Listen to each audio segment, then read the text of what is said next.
പ്രിയമുള്ളവരെ, നിങ്ങൾക്ക് ഏവർക്കും നിഹാസ് ബല്ലു എന്ന എൻ്റെ ട്രോൾ വീഡിയോയിലേക്ക് സ്വാഗതം. അപ്പോൾ വളരെ എന്നെ ചിരിപ്പിച്ച ഒരു കമൻറ്റോട് കൂടി നമുക്ക് ആദ്യമേ തുടങ്ങാം. ഒരു ചങ്ങാതി ഹേമ കമ്മീഷൻ റിപ്പോർട്ടിനെ കുറിച്ച് ഒരു കമൻ്റ് ഇട്ടതാണ് എന്നെ ചിരിപ്പിച്ച കാര്യം. അയാൾ പറഞ്ഞേക്കുന്നത് എന്താണെന്നറിയാമോ? അമ്മയെക്കുറിച്ചാണ് പറഞ്ഞേക്കുന്നത്. പേരിൽ മാത്രം അമ്മ, അടുത്തു വന്നാൽ ഉമ്മ, രാത്രിയായാൽ മാമ, എല്ലാം കഴിഞ്ഞാൽ ചുമ്മ.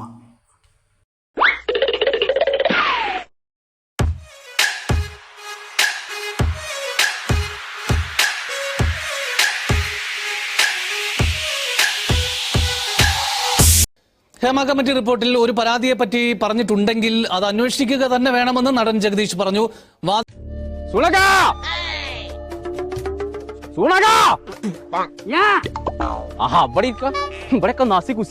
ഇതിൽ മുട്ടി എന്ന് ഒരാൾ പറഞ്ഞിട്ടുണ്ടെങ്കിൽ എപ്പോൾ മുട്ടി എന്ന് ചോദിക്കുകയല്ല വേണ്ടത്, അന്വേഷിക്കുകയാണ് വേണ്ടത്.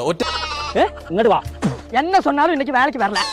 இன்னைக்கு எனக்கு ലീവ് വേണോ? ഒറ്റപ്പെട്ട സംഭവം എന്ന് പറഞ്ഞ് മാറ്റി നിർത്തരുത് എന്നും ഒറ്റപ്പെട്ട സംഭവം പോലും അന്വേഷിച്ച് നടപടിയെടുക്കുകയാണ് ചെയ്യേണ്ടതെന്നും ജഗദീഷ് പറഞ്ഞു.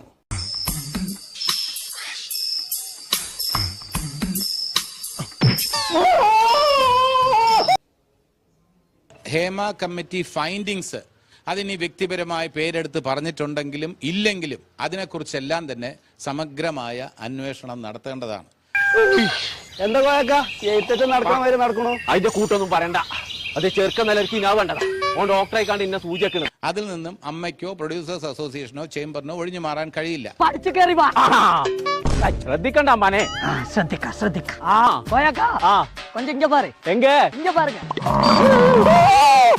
നമ്മുടെ പേര് വന്നിട്ടുണ്ടോ, നമ്മുടെ പേര് പറഞ്ഞിട്ടില്ല എന്ന് കരുതി നമ്മൾ ഇതിൽ നിന്നും ഒഴിഞ്ഞു മാറാൻ പാടില്ല. അന്വേഷണത്തിന്റെ ആരംഭഘട്ടത്തിൽ തന്നെ ഒരു സത്യം ബോധ്യമായി എന്ന് തന്നെയാണ് നമ്മുടെ അഭിപ്രായം. ഹേമ കമ്മിറ്റി ഒരു കാര്യം ഇങ്ങനെയൊക്കെ നടന്നിട്ടുണ്ട്, നടിമാർക്ക് ഇന്ന രീതിയിൽ പരാതിയുണ്ട്.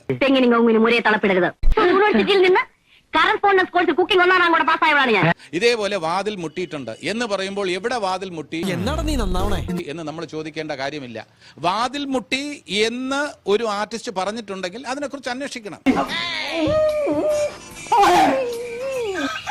ആ കുട്ടിയുടെ പരാതി നമ്മൾ പരിഹരിക്കണം. ഇതേപോലുള്ള ഇത് ഒറ്റപ്പെട്ട സംഭവമാണെന്ന് പറഞ്ഞ് ഒഴിഞ്ഞു മാറുന്നത് ശരിയല്ല എന്നാണ്.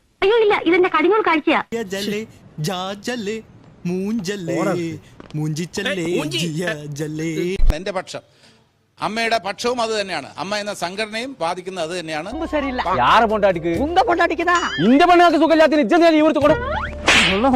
ഇത് ഒറ്റപ്പെട്ട സംഭവമാണെന്ന് പറഞ്ഞ് മാറ്റി നിർത്തുന്നത് ശരിയല്ല.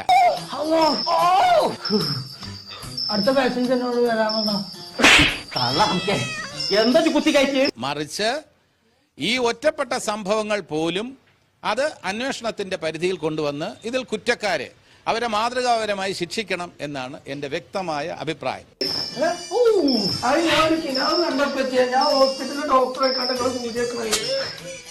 $10 പൈസക്ക് നിന്നെ പറ്റില്ല.